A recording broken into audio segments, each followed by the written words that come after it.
Hello friends, welcome to SSC coaching centre. दोस्तों, गणित के बहुत ही बेहतरीन क्लास लेकर के आ रहा हूं आपके लिए, रेगुलर लेकर आ रहा हूं।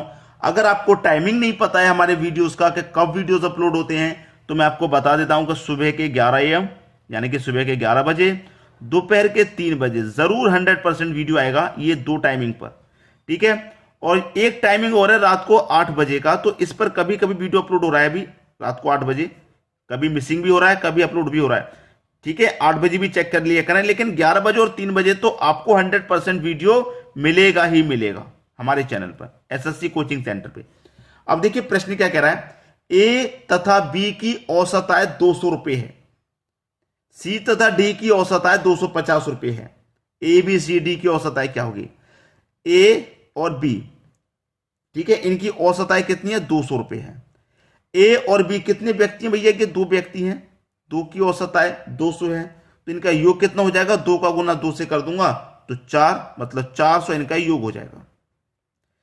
फिर बाद में कह रहा सी और डी, ये भी दो व्यक्ति हैं भाई, इनकी औसत आय है 250 रुपए। ठीक है, ये भी दो व्यक्ति हैं, 2 का गुना 250 से कर दूंगा, इनका योग हो जाएगा भैया 500। ठीक है, ये दो व्यक्ति मिलकर के कितने व्यक्ति हो गए भैया? 4। चारों व्यक्तियों का योग हो गया 9, मतलब 900। आपसे पूछ रहा है ए बी सी डी, चारों की औसत आयु पूछ रहा है, तो ये 4 हैं, चारों का योग 900 है। 4 से 900 में डिवाइड कर दूं, 4 दूने का 8, एक बचेगा 10 हो जाएगा, 4 दूने का 8, 2 बचेगा 20, 4 पंजे 20। तो देखिए औसत आयु क्या होगी? 225। आपके पास ए बी सी और डी 4 व्यक्ति हैं, 225, 225, 225 और 225, चारों में आपके 200 225 25 बटेंगे। 225 225 225 225, इनका योग कितना हो जाएगा? 900 ही हो जाएगा। ठीक है, चारों का औसत आयु हमने बता दी क्या होगी, 225। ये आपका बिल्कुल सही जवाब हो गया। क्लियर हुआ सभी को? अब देखेंगे अगला प्रश्न। अगला प्रश्न है, किसी भिन्न के अंश तथा हर में से प्रत्येक में 2 जोड़ने पर 3/5 प्राप्त होता है, तो मूल भिन्न क्या है? देखिए कोई भिन्न है a/b, जिसमें ऊपर वाली संख्या होती है अंश, ठीक है, और नीचे वाली संख्या होती है हर। ठीक है, क्लियर है? प्रत्येक में 2 जोड़ने की बात कर रहा है, तो अंश में भी 2 जोड़ना है और हर में भी 2 जोड़ना है। जोड़ने पर 3/5 प्राप्त होना ही चाहिए। पहला ऑप्शन ले लेते हैं, ऐसे प्रश्न को ऑप्शन के थ्रू ही सॉल्व किया जाता है। पहला ऑप्शन है हमारा 1/2, प्रत्येक में 2 जोड़ना है तो प्रत्येक में 2 जोड़ दीजिए। 1 और 2 3, 2 और 2 4, 3/4 आया, जबकि आना चाहिए 3/5, तो ये गलत हो गया भाई। दूसरा ऑप्शन ले लो, 1/3 है, प्रत्येक में 2 जोड़ो, इसमें भी 2 जोड़ेंगे और इसमें भी 2 जोड़ेंगे, तो 1 और 2 कितना हो जाएगा? 3, 3 और 2 कितना हो जाएगा? 5, 3/5 आ गया। कितना आ गया? 3/5। तो मूल भिन्न क्या है भाई? 3/5 आ गया, तो मूल भिन्न क्या है? 1/3 ही तो मूल भिन्न है। मूल मतलब पहले की भिन्न, पहले की भिन्न 1/3 होगी, बाद में 2 जोड़ने पर 3/5 भिन्न ये बनी है। पहले की मूल भिन्न 1/3। सभी को समझ में आ गया? अब देखेंगे अगला प्रश्न। अगला प्रश्न है, 2 संख्याओं का गुणनफल 576 है, यदि इनका एलसीएम 144 है तो इनका एचसीएफ क्या होगा? देखिए इनके लिए एक फॉर्मूला होता है, पहली संख्या गुने दूसरी संख्या बराबर एलसीएम गुने एचसीएफ, एक फॉर्मूला होता है ये। ठीक है, इसको नोट कर लेना, कभी भी इस तरीके का प्रश्न आए, और ये प्रश्न बार बार आते ही हैं, तो आप एक बार में याद कर लीजिए। पहली संख्या क्या है हमारे पास भाई? पहली संख्या क्या है? पहली संख्या और दूसरी संख्या का गुणनफल है। दोनों संख्याओं का हमारे पास गुणनफल है। गुणा तो बाद में भी करते, पहले से गुणा दे रखा है तो पहले से जो गुणा दे रखा है उसी को लिख लो भाई, दोनों का हमारे पास गुणा है। एलसीएम कितना है? 144 हमारे पास एलसीएम है, गुने एचसीएफ नहीं देखा, एचसीएफ ही हमसे पूछ रहा है। एचसीएफ तो हमको निकालना ही निकालना है, घटा लो बस, खत्म हो जाएगा प्रश्न। इसको और इसको कटा लो, चलिए मैं कटा लूंगा। इसे कटाता हूं मैं 12 से, 12 एकम 12, 2 बचेगा 24, 12 दूने का 24। अब 12 से इसको भी कटाऊंगा। ठीक है, 12 चौके 48, 57 में से 48 कट गया, 9 बचेगा, 6 जोड़ देंगे, 12 अट्ठे 96, 48 बार में गया। और 12 से 48 कितनी बार में कट जाएगा? 4 बार में कट गया। तो आपका HCF कितना निकल के आया भाई? HCF आपका निकल के आ गया 4, जो कि सी ऑप्शन में दे रखा है। यही आपका सही जवाब हो गया। अब देखेंगे अगला प्रश्न। अगला प्रश्न है 15 आदमी एक काम को 20 दिनों में कर सकते हैं, 10 आदमी इसके दोगुने काम को समाप्त करने के लिए कितने दिन लेंगे?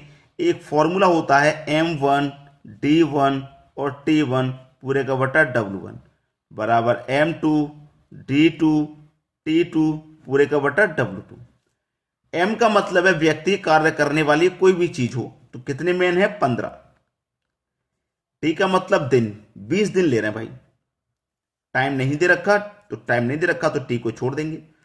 W का मतलब है वर्क 1, वर्क कितना है? एक काम को 20 दिन में करना। कोई काम है 1, तो मैं 1 ले लूंगा बराबर, बाद में कितने व्यक्ति हैं? 10।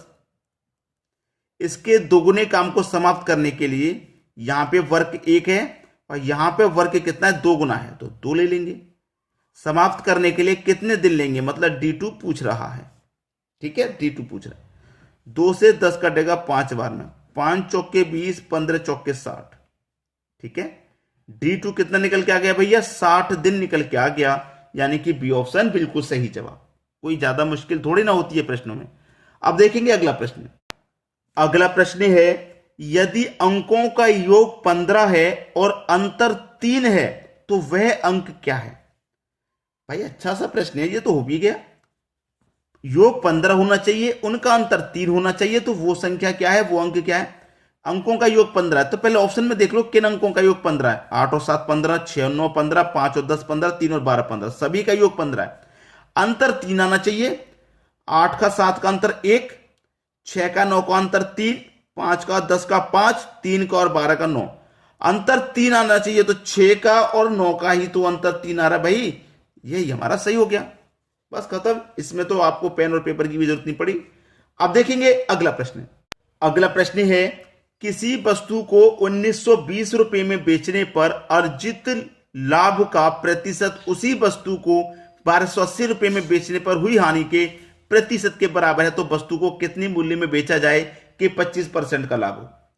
देखिए सबसे पहली बात, जब कोई प्रश्न ऐसा हो जिसमें लाभ और हानि बराबर हो, लाभ और हानि बराबर हो, देखिए यहां पे 1920 में बेचा, जो हमें लाभ हुआ उसी वस्तु को 1280 में बेच रहे हैं, तो जो हानि हुई है वो बराबर है, लाभ के प्रतिशत और हानि के प्रतिशत के बराबर है।